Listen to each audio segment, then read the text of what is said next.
Fala pessoal, beleza? Sejam muito bem-vindos a mais um vídeo aqui do meu canal. No vídeo de hoje a gente vai analisar o mercado e fazer como se fosse um pano geral, um panorama geral de tudo que eu vejo e observo essa semana e das principais oportunidades de todos os mercados.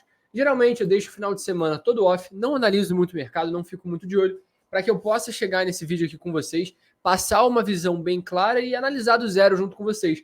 Porque eu percebo que não adianta de muita coisa também se eu chegasse aqui já com uma análise pronta. Então, a gente vai analisar o mercado do zero, fazer um relatório, fazer alguns comentários e tudo o mais. Se você chegou aqui de ponta cabeça e não sabe o que eu estou falando, aqui a gente fala sobre mercado cripto. E no vídeo de hoje eu vou fazer uma análise que geralmente eu compartilho internamente na comunidade quase todo dia, que é uma visão geral dos mercados, o que eu estou observando no mercado cripto, no mercado Forex e na Bolsa Brasileira, precisamente falando a B3. Beleza? Então, agora eu vou compartilhar aqui a tela para que possamos ir para o TradingView, para os gráficos e, obviamente, analisá-los, beleza? Agora você está vendo a minha tela e aqui a gente está no Bitcoin, tá? O Bitcoin, eu tinha essa operação vendido nele, eu tomei um stop na entrada, se não me engano. Era uma operação que eu tinha mandado para os alunos. Eu falei assim, poxa, essa é uma operação com mais risco, se você quiser abrir, pode abrir.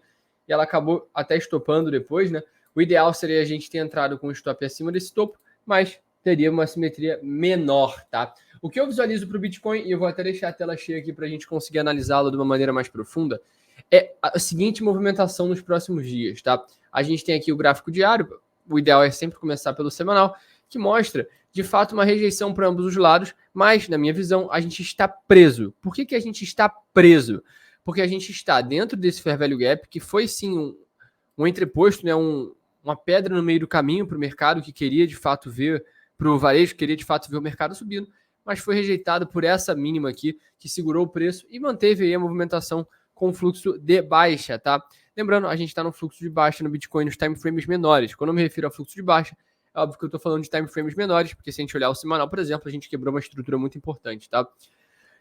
Continuando a nossa análise, acho que a lateralização no gráfico semanal é corroborada ainda mais ao analisarmos o gráfico diário e percebermos que o preço ficou trabalhando dentro desse range, mais precisamente perto desse topo, que foi manipulado algumas vezes. Então, é natural que no começo dessa semana a gente espere uma movimentação de manipulação de mais topos.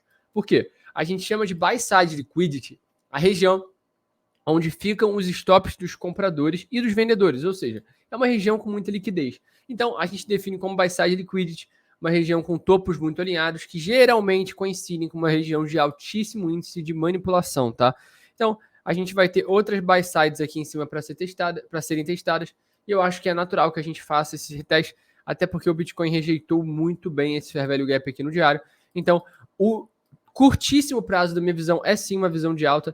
Talvez a gente veja uma movimentação mais ou menos assim, até manipule esses topos, e depois caia. O que eu estou procurando aqui para de fato operar e fazer dinheiro, que é o que interessa, o que paga a conta no final das contas, no final do dia, é uma movimentação mais forte, com mais displacement, que a gente gosta de falar, que traga consigo um tipo de entrada, um tipo de movimentação característica, porque até então a gente está trabalhando em uma extremidade, muito difícil de tomar uma decisão. Perceba que o preço manipula bastante. Olha esse candle aqui, esse candle aqui.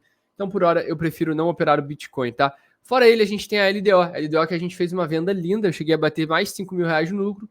E eu coloquei o stop gain, né? Stop com lucro na região do 1,575, que é exatamente onde está aqui. A gente foi estopado, se eu não me engano, sábado, né? Não, foi sexta de tarde. A gente atingiu o stop. E daí, saiu ali. Eu saí com 200 e poucos dólares de lucro da operação, segundo esse racional aqui. Ela estaria agora no preço de entrada. Não veria problema em continuar não, tá? Eu só achei mais lógico, até porque o Bitcoin corrompeu um pouco da visão que eu estava tendo de mercado. E agora eu acho sim possível a gente ver. Deixa eu limpar essa buy side aqui, até porque ela já foi manipulada. Eu acho sim possível, plausível a gente ver uma movimentação que tente fazer um inducement, uma indução, tentando buscar esses topos aqui e, quiçá, buscar esse Fair Value Gap aqui acima. E é por isso que eu prefiro ficar de fora, pelo menos por enquanto, tá? Mercado cripto, então, eu vou deixar na geladeira no começo da semana. Eu geralmente não gosto de operar segunda-feira, inclusive, porque eu percebi, né? E é uma experiência própria, é algo como se fosse, como posso dizer, um vício meu, digamos assim, um vício, né? Dizendo de uma forma até um pouco pejorativa, né? Por que é um vício? Por que é uma mania que eu acabei criando? Porque segunda-feira a gente tem muito conflito entre ruído e sinal. Por quê? O mercado movimenta de uma forma um pouco mais aleatória, ou seja, a gente tem um mercado ainda ruidoso, e a gente não tem o sinal, a gente não tem uma movimentação característica, pelo menos não por enquanto. e é por isso que eu prefiro não operar às segundas-feiras, tá?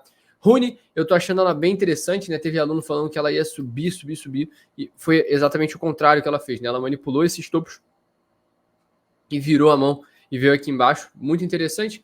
Não operei o Rune essa semana, mas foi de fato um trade interessante aí para quem conseguiu capturar, até porque ela trouxe um reteste perfeito, que é exatamente o que a gente busca para uma reentrada depois de uma quebra de estrutura, né? Que a gente chama de entrada de confirmação, que é um toque ali no Fair Value Gap, tanto esse quanto esse aqui, né? Esse aqui foi violado, né? Mas o de cima seria a melhor entrada de todas. De qualquer forma, um stop aqui acima já seria o suficiente. Beleza? Link, CFX, todas essas estão com setups bem parecidos.